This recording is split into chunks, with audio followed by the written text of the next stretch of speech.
The Adventures of Sherlock Holmes by Arthur Conan Doyle. Chapter 8. The Adventure of the Speckled Band. On glancing over my notes of the 70-odd cases in which I have during the last 8 years studied the methods of my friend Sherlock Holmes, I find many tragic, some comic, a large number merely strange, but none commonplace, for, working as he did rather for the love of his art than for the acquirement of wealth, he refused to associate himself with any investigation which did not tend towards the unusual, and even the fantastic. Of all these varied cases, however, I cannot recall any which presented more singular features than that which was associated with the well-known Surrey family of the Roylotts of Stoke Moran. The events in question occurred in the early days of my association with Holmes, when we were sharing rooms as bachelors in Baker Street. It is possible that I might have placed them upon record before, but a promise of secrecy was made at the time, from which I have only been free during the month by the untimely death of the lady to whom the pledge was given. It is perhaps as well that the facts should now come to light, for I have reasons to know that there are widespread rumours as to the death of Dr. Grimesby Roylott, which tend to make the matter even more terrible than the truth. It was early in April in the year '83 that I woke one morning to find Sherlock Holmes standing, fully dressed, by the side of my bed. He was a late riser as a rule, and as the clock on the mantelpiece showed me that it was only 7:15, I blinked up at him in some surprise, and perhaps just a little resentment, for I was myself regular in my habits.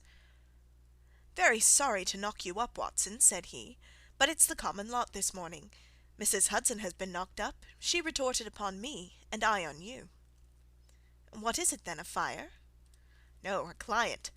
It seems that a young lady has arrived in a considerable state of excitement, who insists upon seeing me. She is waiting now in the sitting-room.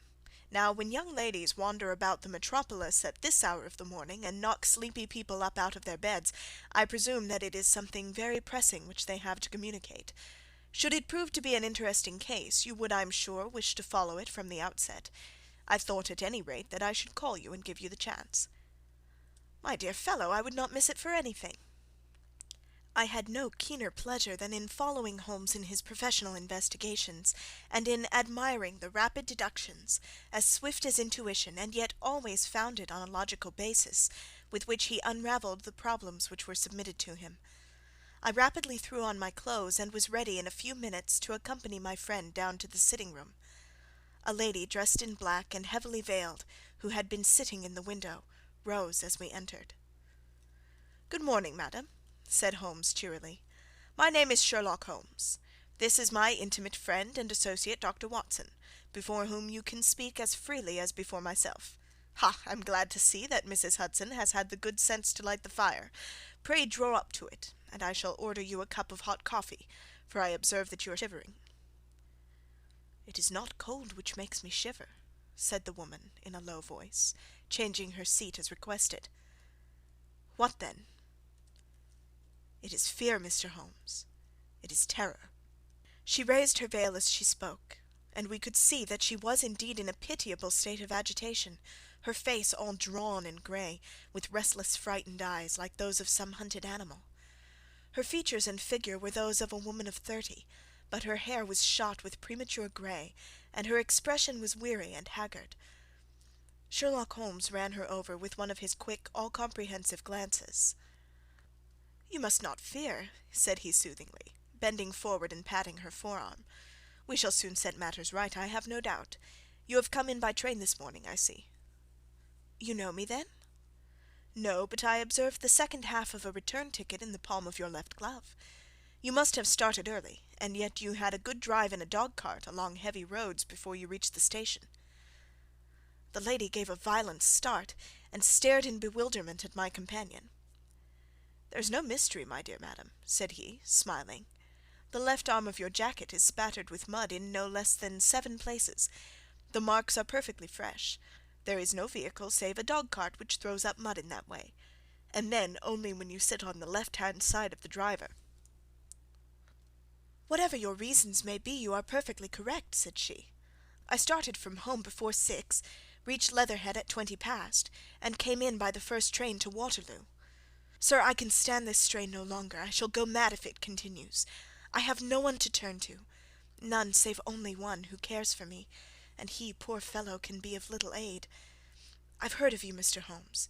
I have heard of you from Mrs. Farintosh, whom you helped in the hour of her sore need. It was from her that I had your address. Oh, sir, do you not think that you could help me too, and at least throw a little light through the dense darkness which surrounds me? At present it is out of my power to reward you for your services, but in a month or 6 weeks I shall be married, with the control of my own income, and then at least you shall not find me ungrateful." Holmes turned to his desk, and, unlocking it, drew out a small case-book, which he consulted. "Farintosh," said he. "Ah, yes, I recall the case. It was concerned with an opal tiara. I think it was before your time, Watson. I can only say, madam, that I shall be happy to devote the same care to your case as I did to that of your friend. As to reward, my profession is its own reward, but you are at liberty to defray whatever expenses I may be put to, at the time which suits you best. And now I beg that you will lay before us everything that may help us in forming an opinion on the matter." "Alas!" replied our visitor, "the very horror of my situation lies in the fact that my fears are so vague, and my suspicions depend so entirely upon small points, which might seem trivial to another, that even he to whom of all others I have a right to look for help and advice looks upon all that I tell him about it as the fancies of a nervous woman. He does not say so, but I can read it from his soothing answers and averted eyes. But I have heard, Mr. Holmes, that you can see deeply into the manifold wickedness of the human heart. You may advise me how to walk amid the dangers which encompass me." "I am all attention, madam." "My name is Helen Stoner, and I am living with my stepfather, who is the last survivor of one of the oldest Saxon families in England, the Roylotts of Stoke Moran, on the western border of Surrey." Holmes nodded his head. "The name is familiar to me," said he. "The family was at one time the richest in England, and the estates extended over the borders into Berkshire in the north and Hampshire in the west. In the last century, however, 4 successive heirs were of a dissolute and wasteful disposition, and the family ruin was eventually completed by a gambler in the days of the Regency. Nothing was left save a few acres of ground and the 200-year-old house, which is itself crushed under a heavy mortgage. The last squire dragged out his existence there, living the horrible life of an aristocratic pauper. But his only son, my stepfather, seeing that he must adapt himself to the new conditions, obtained an advance from a relative, which enabled him to take a medical degree, and went out to Calcutta, where, by his professional skill and force of character, he established a large practice. In a fit of anger, however, caused by some robberies which had been perpetrated in the house, he beat his native butler to death and narrowly escaped a capital sentence. As it was, he suffered a long term of imprisonment, and afterwards returned to England a morose and disappointed man. When Dr. Roylott was in India, he married my mother, Mrs. Stoner, the young widow of Major General Stoner of the Bengal Artillery. My sister Julia and I were twins, and we were only 2 years old at the time of my mother's remarriage. She had a considerable sum of money, not less than £1,000 a year, and this she bequeathed to Dr. Roylott entirely while we resided with him, with a provision that a certain annual sum should be allowed to each of us in the event of our marriage. Shortly after our return to England, my mother died. She was killed 8 years ago in a railway accident near Crewe. Dr. Roylott then abandoned his attempts to establish himself in practice in London, and took us to live with him in the old ancestral house at Stoke Moran. The money which my mother had left was enough for all our wants, and there seemed to be no obstacle to our happiness. But a terrible change came over our stepfather about this time. Instead of making friends and exchanging visits with our neighbours, who had at first been overjoyed to see a Roylott of Stoke Moran back in the old family seat, he shut himself up in his house, and seldom came out save to indulge in ferocious quarrels with whoever might cross his path. Violence of temper, approaching to mania, has been hereditary in the men of the family, and in my stepfather's case it had, I believe, been intensified by his long residence in the tropics. A series of disgraceful brawls took place, 2 of which ended in the police court, until at last he became the terror of the village, and the folks would fly at his approach, for he is a man of immense strength, and absolutely uncontrollable in his anger. Last week he hurled the local blacksmith over a parapet into a stream, and it was only by paying over all the money which I could gather together that I was able to avert another public exposure. He had no friends at all save the wandering gipsies, and he would give these vagabonds leave to encamp upon the few acres of bramble-covered land which represent the family estate, and would accept in return the hospitality of their tents, wandering away with them, sometimes for weeks on end. He has a passion also for Indian animals, which are sent over to him by a correspondent, and he has at this moment a cheetah and a baboon, which wander freely over his grounds, and are feared by the villagers almost as much as their master. You can imagine from what I say that my poor sister Julia and I had no great pleasure in our lives. No servant would stay with us, and for a long time we did all the work of the house. She was but 30 at the time of her death, and yet her hair had already begun to whiten, even as mine has. Your sister is dead, then? She died just 2 years ago, and it is of her death that I wish to speak to you. You can understand that, living the life which I have described, we were little likely to see any one of our own age and position. We had, however, an aunt, my mother's maiden sister, Miss Honoria Westphale, who lives near Harrow, and we were occasionally allowed to pay short visits at this lady's house. Julia went there at Christmas 2 years ago, and met there a half-pay major of marines, to whom she became engaged. My stepfather learned of the engagement when my sister returned, and offered no objection to the marriage, but within a fortnight of the day which had been fixed for the wedding, the terrible event occurred which has deprived me of my only companion. Sherlock Holmes had been leaning back in his chair with his eyes closed and his head sunk in a cushion, but he half opened his lids now and glanced across at his visitor. "Pray be precise as to details," said he. "It is easy for me to be so, for every event of that dreadful time is seared into my memory. The manor house is, as I have already said, very old, and only one wing is now inhabited. The bedrooms in this wing are on the ground floor, the sitting-rooms being in the central block of the buildings. Of these bedrooms, the first is Dr. Roylott's, the second my sister's, and the third my own. There is no communication between them, but they all open out into the same corridor. Do I make myself plain?" "Perfectly so." "The windows of the 3 rooms open out upon the lawn. That fatal night Dr. Roylott had gone to his room early, though we knew that he had not retired to rest, for my sister was troubled by the smell of the strong Indian cigars which it was his custom to smoke. She left her room, therefore, and came into mine, where she sat for some time, chatting about her approaching wedding. At 11 o'clock she rose to leave me, but she paused at the door and looked back.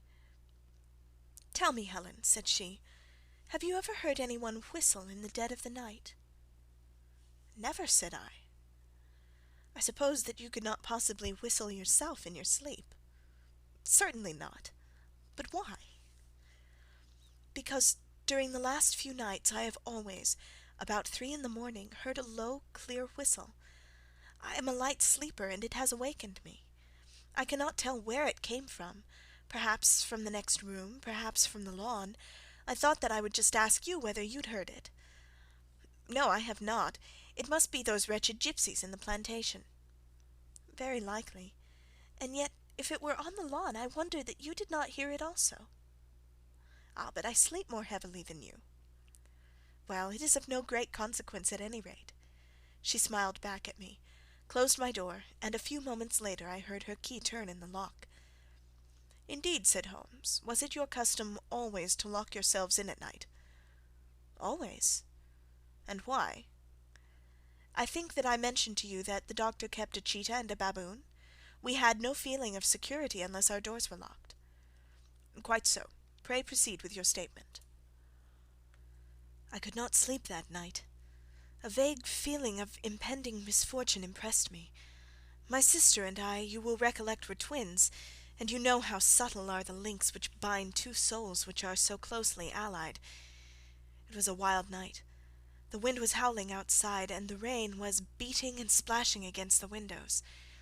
Suddenly, amid all the hubbub of the gale, there burst forth the wild scream of a terrified woman. I knew that it was my sister's voice. I sprang from my bed, wrapped a shawl around me, and rushed into the corridor. As I opened my door, I seemed to hear a low whistle, such as my sister described, and a few moments later a clanging sound, as if a mass of metal had fallen. As I ran down the passage, my sister's door was unlocked, and revolved slowly upon its hinges. I stared at it horror-stricken, not knowing what was about to issue from it. By the light of the corridor lamp I saw my sister appear at the opening, her face blanched with terror, her hands groping for help, her whole figure swaying to and fro like that of a drunkard. I ran to her and threw my arms round her, but at that moment her knees seemed to give way, and she fell to the ground. She writhed as one who is in terrible pain, and her limbs were dreadfully convulsed. At first I thought that she had not recognized me, but as I bent over her she suddenly shrieked in a voice which I shall never forget, "Oh, my God, Helen! It was the band! The speckled band!" There was something else which she would fain have said, and she stabbed with her finger in the air in the direction of the doctor's room, but a fresh convulsion seized her and choked her words. I rushed out, calling loudly for my stepfather, and I met him hastening from his room in his dressing-gown. When he reached my sister's side, she was unconscious, and though he poured brandy down her throat and sent for medical aid from the village, all efforts were in vain, for she slowly sank and died without having recovered her consciousness. Such was the dreadful end of my beloved sister. "One moment," said Holmes. "Are you sure about this whistle and metallic sound? Could you swear to it?" "That was what the country coroner asked me at the enquiry. It is my strong impression that I heard it, and yet among the crash of the gale and the creaking of an old house I may possibly have been deceived." "Was your sister dressed?" "No, she was in her night-dress. In her right hand was found the charred stump of a match, and in her left a match-box." "Showing that she had struck a light and looked about her when the alarm took place. That is important. And what conclusions did the coroner come to?" "He investigated the case with great care, for Dr. Roylott's conduct had long been notorious in the county, but he was unable to find any satisfactory cause of death. My evidence showed that the door had been fastened upon the inner side, and the windows were blocked by old-fashioned shutters with broad iron bars, which were secured every night. The walls were carefully sounded, and were shown to be quite solid all round, and the flooring was also thoroughly examined, with the same result. The chimney is wide, but it is barred up by 4 large staples. It is certain, therefore, that my sister was quite alone when she met her end. Besides, there were no marks of any violence upon her." "How about poison?" "The doctors examined her for it, but without success." "What do you think this unfortunate lady died of, then?" "It is my belief that she died of pure fear and nervous shock, though what it was that frightened her I cannot imagine." "Were there gipsies in the plantation at the time?" "Yes, there are nearly always some there." "Ah, and what did you gather from this allusion to a band, a speckled band?" "Sometimes I have thought that it was merely the wild talk of delirium, sometimes that it may have referred to some band of people, perhaps to those very gipsies in the plantation. I do not know whether the spotted handkerchief which so many of them wear over their heads might have suggested the strange adjective which she used." Holmes shook his head like a man who is far from being satisfied. "These are very deep waters," said he. "Pray go on with your narrative." 2 years have passed since then, and my life has been until lately lonelier than ever. A month ago, however, a dear friend, whom I have known for many years, has done me the honour to ask my hand in marriage. His name is Armitage, Percy Armitage, the second son of Mr. Armitage of Cranewater, near Reading. My stepfather has offered no opposition to the match, and we are to be married in the course of the spring. 2 days ago some repairs were started in the west wing of the building, and my bedroom wall has been pierced, so that I have had to move into the chamber in which my sister died, and to sleep in the very bed in which she slept. Imagine, then, my thrill of terror when last night, as I lay awake thinking over her terrible fate, I suddenly heard in the silence of the night the low whistle which had been the herald of her own death. I sprang up and lit the lamp, but nothing's to be seen in the room. I was too shaken to go to bed again, however, so I dressed, and as soon as it was daylight I slipped down, got a dog-cart at the Crown Inn, which is opposite, and drove to Leatherhead, from whence I have come on this morning with the one object of seeing you and asking your advice." "You've done wisely," said my friend. "But have you told me all?" "Yes, all." "Miss Roylott, you have not. You are screening your stepfather." "Why, what do you mean?" For answer Holmes pushed back the frill of black lace which fringed the hand that lay upon our visitor's knee. 5 little livid spots, the marks of 4 fingers and a thumb, were printed upon the white wrist. "You have been cruelly used," said Holmes. The lady coloured deeply and covered over her injured wrist. "He is a hard man," she said, "and perhaps he hardly knows his own strength." There was a long silence, during which Holmes leaned his chin upon his hands and stared into the crackling fire. "This is a very deep business," he said at last. "There are 1,000 details which I should desire to know before I decide upon our course of action. Yet we have not a moment to lose. If we were to come to Stoke Moran to-day, would it be possible for us to see over these rooms without the knowledge of your stepfather? As it happens, he spoke of coming into town to-day upon some most important business. It is probable that he will be away all day, and that there would be nothing to disturb you. We have a housekeeper now, but she's old and foolish, and I could easily get her out of the way." "Excellent. You're not averse to this trip, Watson?" "By no means." "Then we shall both come. What are you going to do yourself?" "I have 1 or 2 things which I would wish to do now that I am in town, but I shall return by the 12 o'clock train, so as to be there in time for your coming." "And you may expect us early in the afternoon. I have myself some small business matters to attend to. Will you not wait and breakfast?" "No, I must go. My heart is lightened already since I have confided my trouble to you. I shall look forward to seeing you again this afternoon." She dropped her thick black veil over her face and glided from the room. "And what do you think of it all, Watson?" asked Sherlock Holmes, leaning back in his chair. "It seems to me to be a dark and sinister business." "Dark enough and sinister enough. Yet if the lady is correct in saying that the flooring and walls are sound, and that the door, window, and chimney are impassable, then her sister must undoubtedly have been alone when she met her mysterious end. What becomes then of these nocturnal whistles, and what of the very peculiar words of the dying woman? I cannot think. When you combine the ideas of whistles at night, the presence of a band of gipsies who are on intimate terms with this old doctor, the fact that we have every reason to believe that the doctor has an interest in preventing his stepdaughter's marriage, the dying allusion to a band, and finally the fact that Miss Helen Stoner heard a metallic clang which might have been caused by one of those metal bars that secured the shutters falling back into its place, I think that there is good ground to think that the mystery may be cleared along those lines. But what then did the gipsies do? I cannot imagine. I see many objections to any such theory. And so do I. It is for precisely that reason that we are going to Stoke Moran this day. I want to see whether the objections are fatal, or if they may be explained away. But what in the name of the devil?" The ejaculation had been drawn from my companion by the fact that our door had suddenly been dashed open, and that a huge man had framed himself in the aperture. His costume was a peculiar mixture of the professional and the agricultural, having a black top hat, a long frock coat, and a pair of high gaiters, with a hunting crop swinging in his hand. So tall was he that his hat actually brushed the crossbar of the doorway, and his breadth seemed to span it across from side to side. A large face, seared with 1,000 wrinkles, burned yellow with the sun, and marked with every evil passion, was turned from one to the other of us, while his deep-set, bile-shot eyes and his high, thin, fleshless nose gave him somewhat the resemblance to a fierce old bird of prey. "Which of you is Holmes?" asked this apparition.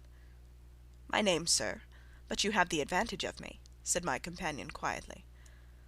"I am Dr. Grimesby Roylott of Stoke Moran." "Indeed, doctor," said Holmes blandly. "Pray take a seat." "I will do nothing of the kind. My stepdaughter has been here. I have traced her. What has she been saying to you?" "It is a little cold for the time of year," said Holmes. "What has she been saying to you?" screamed the old man furiously. "But I have heard that the crocuses promise well," continued my companion imperturbably. "Ha! You put me off, do you?" said our new visitor, taking a step forward and shaking his hunting crop. "I know you, you scoundrel. I have heard of you before. You are Holmes, the meddler." My friend smiled. "Holmes, the busybody." His smile broadened. "Holmes, the Scotland Yard Jack in office." Holmes chuckled heartily. "Your conversation is most entertaining," said he. "When you go out, close the door, for there is a decided draught." "I will go when I've said my say. Don't you dare meddle with my affairs. I know that Miss Stoner has been here. I traced her. I am a dangerous man to fall foul of. See here." He stepped swiftly forward, seized the poker, and bent it into a curve with his huge brown hands. "See that you keep yourself out of my grip," he snarled, and hurling the twisted poker into the fireplace, he strode out of the room. "He seems a very amiable person," said Holmes, laughing. "I am not quite so bulky, but if he had remained I might have shown him that my grip was not much more feeble than his own." As he spoke he picked up the steel poker and with a sudden effort straightened it out again. "Fancy his having the insolence to confound me with the official detective force! This incident gives zest to our investigation, however, and I only trust that our little friend will not suffer from her imprudence in allowing this brute to trace her. And now, Watson, we shall order breakfast, and afterwards I shall walk down to Doctors' Commons, where I hope to get some data which may help us in this matter." It was nearly 1 o'clock when Sherlock Holmes returned from his excursion. He held in his hands a sheet of blue paper, scrawled over with notes and figures. "I have seen the will of the deceased wife," said he. "To determine its exact meaning I have been obliged to work out the present prices of the investments with which it is concerned. The total income, which at the time of the wife's death was little short of £1,100, is now, through the fall in agricultural prices, not more than £750. Each daughter can claim an income of £250 in case of marriage. It is evident, therefore, that if both girls had married, this beauty would have had a mere pittance, while even one of them would cripple him to a very serious extent. My morning's work has not been wasted, since it has proved that he has the very strongest motives for standing in the way of anything of that sort. And now, Watson, this is too serious for dawdling, especially as the old man is aware that we are interesting ourselves in his affairs. So if you are ready, we shall call a cab and drive to Waterloo. I should be very much obliged if you would slip your revolver into your pocket. An Ely's No. 2 is an excellent argument with gentlemen who can twist steel pokers into knots. That and a toothbrush are, I think, all that we need." At Waterloo we were fortunate in catching a train for Leatherhead, where we hired a trap at the station inn and drove for 4 or 5 miles through the lovely Surrey lanes. It was a perfect day, with a bright sun and a few fleecy clouds in the heavens. The trees and wayside hedges were just throwing out their first green shoots, and the air was full of the pleasant smell of the moist earth. To me, at least, there was a strange contrast between the sweet promise of the spring and this sinister quest upon which we were engaged. My companion sat in front of the trap, his arms folded, his hat pulled down over his eyes, and his chin sunk upon his breast, buried in the deepest thought. Suddenly, however, he started, tapped me on the shoulder, and pointed over the meadows. "Look there," said he. A heavily timbered park stretched up in a gentle slope, thickening into a grove at the highest point. From amid the branches there jutted out the grey gables and high-roofed tree of a very old mansion. "Stoke Moran?" said he. "Yes, sir, that be the house of Dr. Grimesby Roylott," remarked the driver. "There is some building going on there," said Holmes. "That is where we are going." "There's the village," said the driver, pointing to a cluster of roofs some distance to the left. "But if you want to get to the house, you'll find it shorter to get over this stile, and so by the footpath over the fields. There it is, where the lady is walking." "And the lady, I fancy, is Miss Stoner," observed Holmes, shading his eyes. "Yes, I think we had better do as you suggest." We got off, paid our fare, and the trap rattled back on its way to Leatherhead. "I thought it as well," said Holmes, as we climbed the stile, "that this fellow should think we had come here as architects or on some definite business. It may stop his gossip. Good afternoon, Miss Stoner. You see that we have been as good as our word." Our client of the morning had hurried forward to meet us with a face which spoke her joy. "I have been waiting so eagerly for you," she cried, shaking hands with us warmly. "All has turned out splendidly. Dr. Roylott has gone to town, and it is unlikely that he will be back before evening." "We have had the pleasure of making the doctor's acquaintance," said Holmes, and in a few words he sketched out what had occurred. Miss Stoner turned white to the lips as she listened. "Good heavens!" she cried. "He has followed me, then?" "So it appears." "He is so cunning that I never know when I am safe from him. What will he say when he returns?" "He must guard himself, for he may find that there is some one more cunning than himself upon his track. You must lock yourself up from him tonight. If he is violent, we shall take you away to your aunt's at Harrow. Now we must make the best use of our time, so kindly take us at once to the rooms which we are to examine." The building was of grey, lichen-blotched stone, with a high central portion and two curving wings, like the claws of a crab, thrown out on each side. In one of those wings the windows were broken and blocked with wooden boards, while the roof was partly caved in, a picture of ruin. The central portion was in little better repair, but the right-hand block was comparatively modern, and the blinds in the windows, with the blue smoke curling up from the chimneys, showed that this was where the family resided. Some scaffolding had been erected against the end wall, and the stonework had been broken into, but there were no signs of any workmen at the moment of our visit. Holmes walked slowly up and down the ill-trimmed lawn, and examined with deep attention the outsides of the windows. "This, I take it, belongs to the room in which you used to sleep, the centre one to your sister's, and the one next to the main building to Dr. Roylott's chamber." "Exactly so, but I am now sleeping in the middle room." "Pending the alterations, as I understand. By the way, there does not seem to be any very pressing need for repairs at that end of the wall." "There were none. I believe that it was an excuse to move me from my room." "Ah, that is suggestive. Now, on the other side of this narrow wing runs the corridor from which these three rooms open. There are windows in it, of course." "Yes, but very small ones, too narrow for any one to pass through." "As you both locked your doors at night, your rooms were unapproachable from that side. Now would you have the kindness to go into your room and bar your shutters?" Miss Stoner did so, and Holmes, after a careful examination through the open window, endeavoured in every way to force the shutter open, but without success. There was no slit through which a knife could be passed to raise the bar. Then with his lens he tested the hinges, but they were of solid iron, built firmly into the massive masonry. "Hum," said he, scratching his chin in some perplexity. "My theory certainly presents some difficulties. No one could pass these shutters if they were bolted. Well, we shall see if the inside throws any light upon the matter." A small side door led into the whitewashed corridor from which the three bedrooms opened. Holmes refused to examine the third chamber, so we passed at once to the second, that in which Miss Stoner was now sleeping, and in which her sister had met with her fate.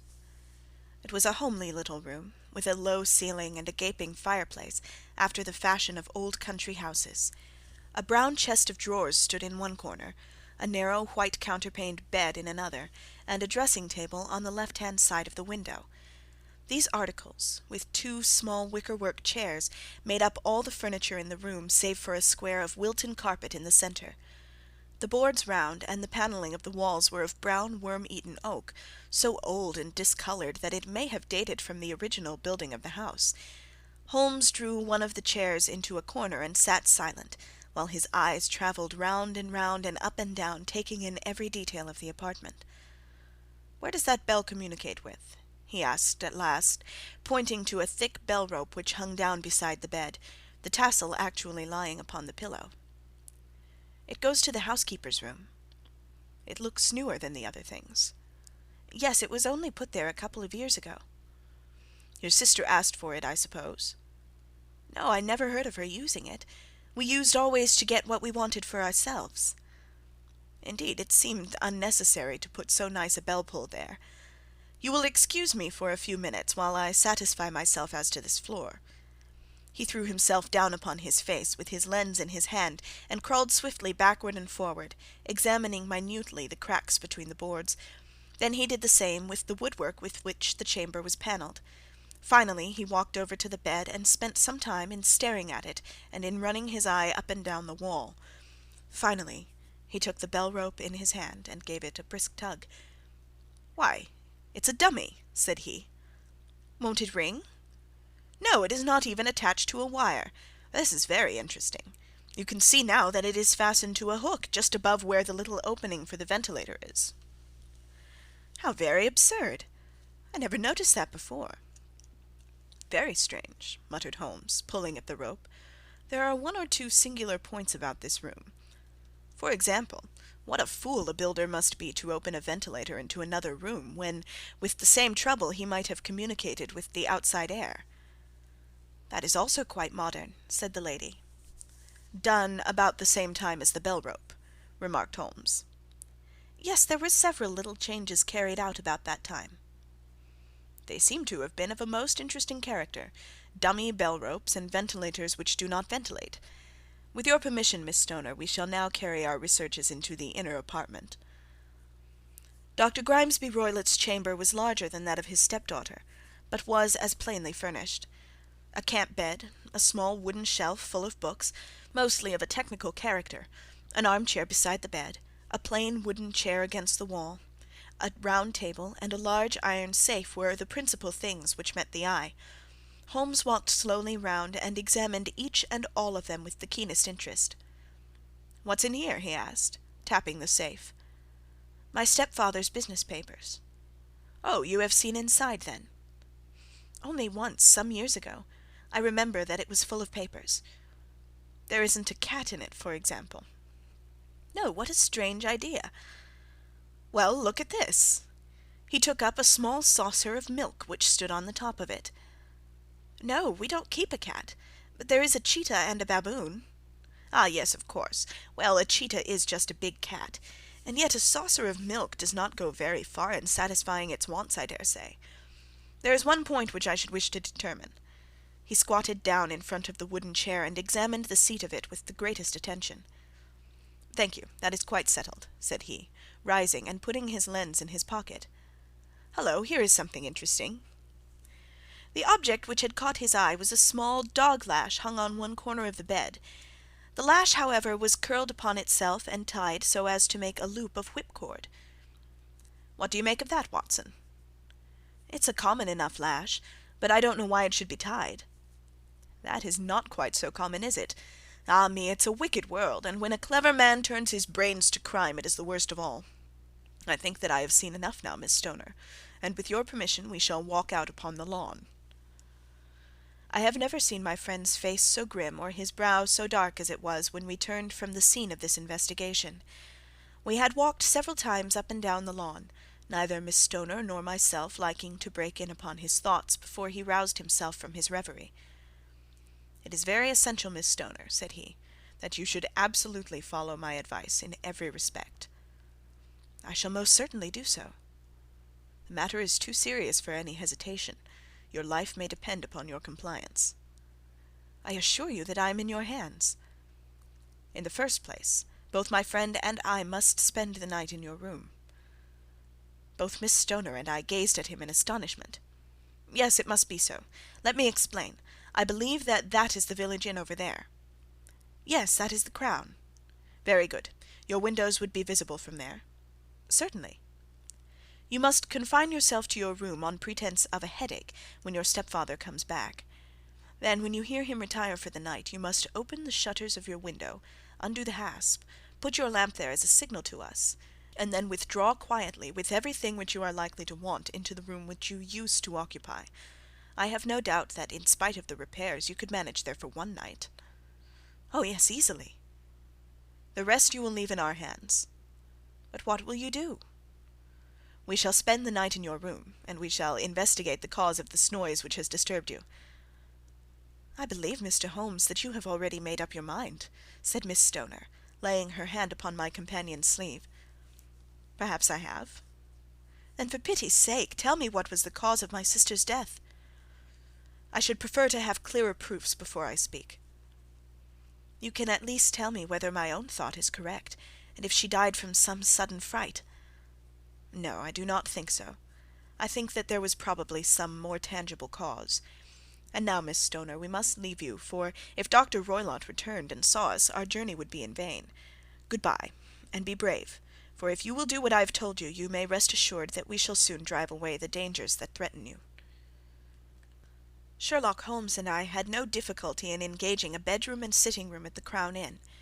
They were on the upper floor, and from our window we could command a view of the avenue gate, and of the inhabited wing of Stoke Moran Manor House. At dusk we saw Dr. Grimesby Roylott drive past, his huge form looming up beside the little figure of the lad who drove him. The boy had some slight difficulty in undoing the heavy iron gates, and we heard the hoarse roar of the doctor's voice, and saw the fury with which he shook his clenched fists at him. The trap drove on, and a few minutes later we saw a sudden light spring up among the trees, as the lamp was lit in one of the sitting-rooms. "Do you know, Watson," said Holmes, as we sat together in the gathering darkness, "I have really some scruples as to taking you tonight. There is a distinct element of danger." "Can I be of assistance?" "Your presence might be invaluable." "Then I shall certainly come." "It is very kind of you." "You speak of danger. You have evidently seen more in these rooms than was visible to me." "No, but I fancy that I may have deduced a little more. I imagine that you saw all that I did." "I saw nothing remarkable save the bell rope, and what purpose that could answer I confess is more than I can imagine." "You saw the ventilator too?" "Yes, but I do not think it is such a very unusual thing to have a small opening between two rooms. It was so small that a rat could hardly pass through." "I knew that we should find a ventilator before ever we came to Stoke Moran." "My dear Holmes!" "Oh yes, I did. You remember in her statement she said that her sister could smell Dr. Roylott's cigar. Now, of course, that suggested at once that there must be a communication between the two rooms. It could only be a small one, or it would have been remarked upon at the coroner's inquiry. I deduced a ventilator." "But what harm can there be in that?" "Well, there is at least a curious coincidence of dates. A ventilator is made, a cord is hung, and a lady who sleeps in the bed dies. Does not that strike you?" "I cannot as yet see any connection." "Did you observe anything very peculiar about that bed?" "No." "It was clamped to the floor. Did you ever see a bed fastened like that before?" "I cannot say that I have." "The lady could not move her bed. It must always be in the same relative position to the ventilator and to the rope, or so we may call it, since it was clearly never meant for a bell pull." "Holmes," I cried, "I seem to see dimly what you are hinting at. We are only just in time to prevent some subtle and horrible crime." "Subtle enough and horrible enough. When a doctor goes wrong he is the first of criminals. He has nerve and he has knowledge. Palmer and Pritchard were among the heads of their profession. This man strikes even deeper, but I think, Watson, that we shall be able to strike deeper still. But we shall have horrors enough before the night is over. For goodness' sake, let us have a quiet pipe, and turn our minds for a few hours to something more cheerful." About 9 o'clock the light among the trees was extinguished, and all was dark in the direction of the manor house. 2 hours passed slowly away, and then suddenly, just at the stroke of 11, a single bright light shone out right in front of us. "That is our signal," said Holmes, springing to his feet. "It comes from the middle window."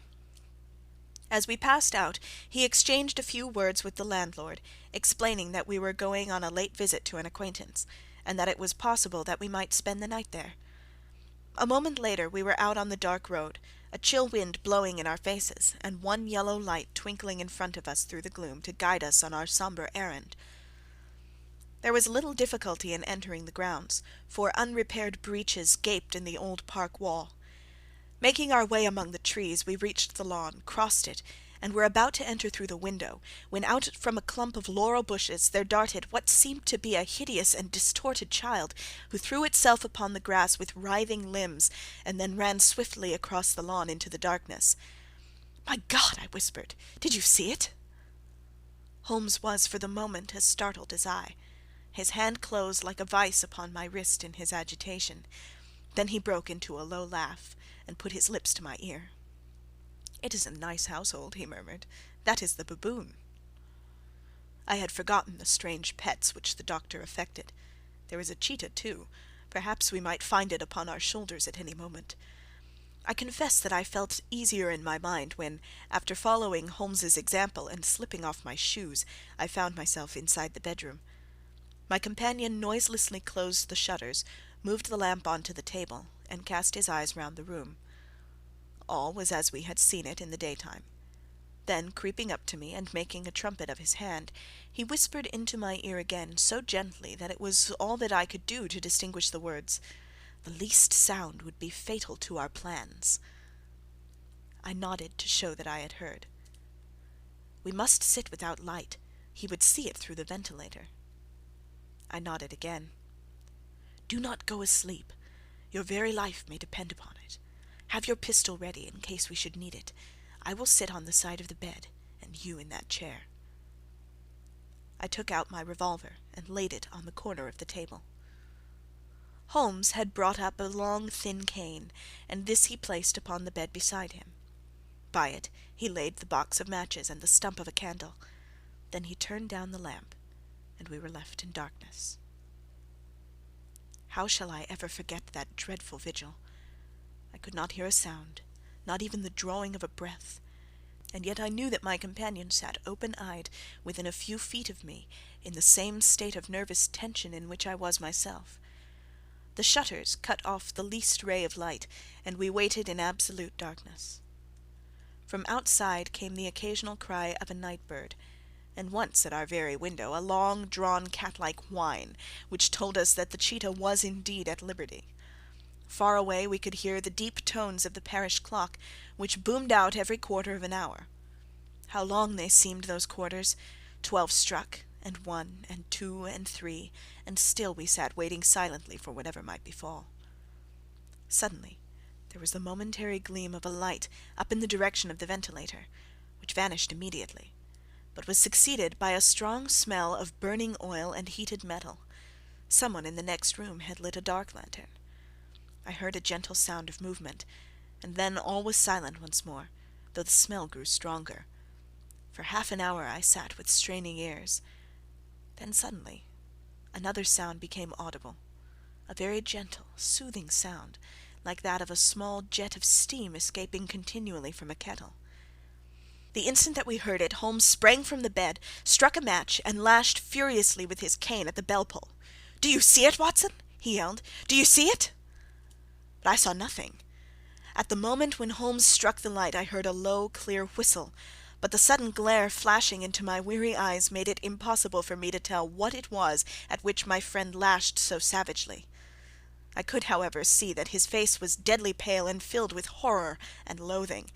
He had ceased to strike, and was gazing up at the ventilator, when suddenly there broke from the silence of the night the most horrible cry to which I have ever listened. It swelled up louder and louder, a hoarse yell of pain and fear and anger all mingled in one dreadful shriek. They say that away down in the village, and even in the distant parsonage, that cry raised the sleepers from their beds. It struck cold to our hearts, and I stood gazing at Holmes, and he at me, until the last echoes of it had died away into the silence from which it rose. "What can it mean?" I gasped. "It means that it is all over," Holmes answered, "and perhaps, after all, it is for the best. Take your pistol, and we will enter Dr. Roylott's room." With a grave face he lit the lamp, and led the way down the corridor. Twice he struck at the chamber door without any reply from within. Then he turned the handle, and entered, I at his heels, with the cocked pistol in my hand. It was a singular sight which met our eyes.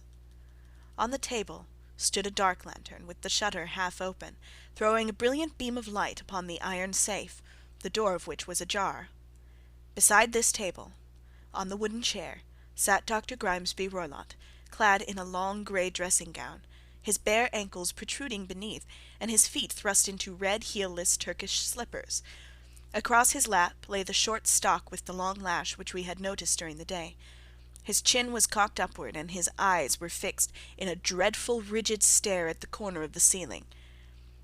Round his brow he had a peculiar yellow band, with brownish speckles which seemed to be bound tightly round his head.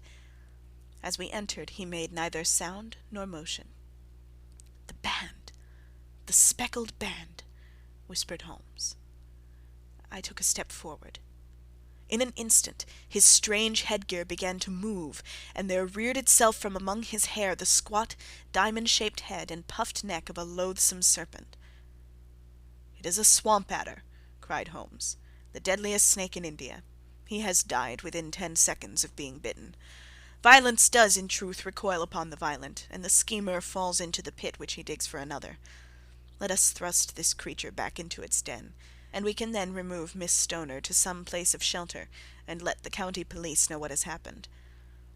As he spoke, he drew the dog-whip swiftly from the dead man's lap, and throwing the noose round the reptile's neck, he drew it from its horrid perch, and, carrying it at arm's length, threw it into the iron safe, which he closed upon it. Such are the true facts of the death of Dr. Grimesby Roylott of Stoke Moran. It is not necessary that I should prolong a narrative which has already run too great a length by telling how we broke the sad news to the terrified girl, how we conveyed her by the morning train to the care of her good aunt at Harrow, of how the slow process of official enquiry came to the conclusion that the doctor met his fate while indiscreetly playing with a dangerous pet. The little which I had yet to learn of the case was told me by Sherlock Holmes as we travelled back the next day. "I had," said he, "come to an entirely erroneous conclusion, which shows, my dear Watson, how dangerous it always is to reason from insufficient data. The presence of the gipsies, and the use of the word band, which was used by the poor girl, no doubt, to explain the appearance which she had caught a hurried glimpse of by the light of her match, were sufficient to put me upon an entirely wrong scent. I can only claim the merit that I instantly reconsidered my position, when, however, it became clear to me that whatever danger threatened an occupant of the room could not come either from the window or the door. My attention was speedily drawn, as I have already remarked to you, to this ventilator, and to the bell-rope which hung down to the bed. The discovery that this was a dummy, and that the bed was clamped to the floor, instantly gave rise to the suspicion that the rope was there as a bridge for something passing through the hole and coming to the bed. The idea of a snake instantly occurred to me, and when I coupled it with my knowledge that the doctor was furnished with a supply of creatures from India, I felt that I was probably on the right track. The idea of using a form of poison which could not possibly be discovered by any chemical test was just such a one as would occur to a clever and ruthless man who had had an Eastern training. The rapidity with which such a poison would take effect would also, from his point of view, be an advantage. It would be a sharp-eyed coroner indeed who could distinguish the 2 little dark punctures which would show where the poison fangs had done their work. Then I thought of the whistle. Of course he must recall the snake before the morning light revealed it to the victim. He had trained it, probably by use of the milk which we saw, to return to him when summoned. He would put it through this ventilator at the hour that he thought best, with the certainty that it would crawl down the rope and land on the bed. It might or might not bite the occupant. Perhaps she might escape every night for a week, but sooner or later she must fall a victim. I had come to these conclusions before I had ever entered his room. An inspection of his chair showed me that he had been in the habit of standing on it, which of course would be necessary in order that he should reach the ventilator. The sight of the safe, the saucer of milk, and the loop of whipcord were enough to finally dispel any doubts which may have remained.